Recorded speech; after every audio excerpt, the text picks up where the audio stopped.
Dnes si ukážeme, ako sa stať členom skupinky na SVToch. Takže sa najprv prihlásime.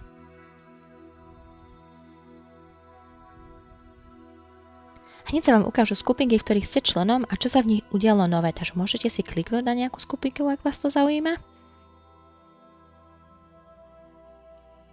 Pozrite sa, že čo nového sa tam udialo, prípadne môžete nechať odkaz a tak ďalej, no ale teraz si to zatvoríme.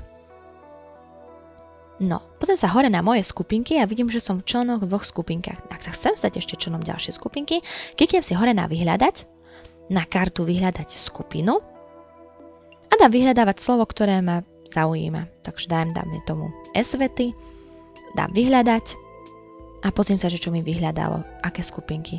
Ak je privátna, je vpravo taká ikonka obáločky, to je vlastne ego. Týmto egom môžem priamo poslať žiadosť o členstvo danému adminovi a čakám na jeho schválenie alebo prípadné odmietnutie prijatia do skupinky. Dám odoslať a čakám. No a zatiaľ, ak sa chcete stať členom verejnej skupinky, tak máte napravo ikonku profilu. Kliknete na ňu, no a otvorím vám to danú skupinku. Keďže nie som členom, tak momentálne tam toho veľa nemôžem urobiť, tak sa pozriem, že čo to je za skupinku. Zatvorím. Kliknem hore na žltú hviezdičku a dám áno, chcem sa naozaj stať členom. No a najbližšie, keď si kliknem na moje skupinky, tak vidíte, už tam mám aj ten free time, skupinku, do ktorej som sa pred chvíľkou prihlásila. No a vidíte, už tu toho vidím oveľa viacej a to preto, že som členom.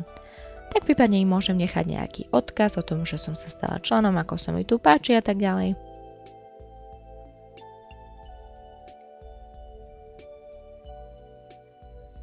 Dám pridať.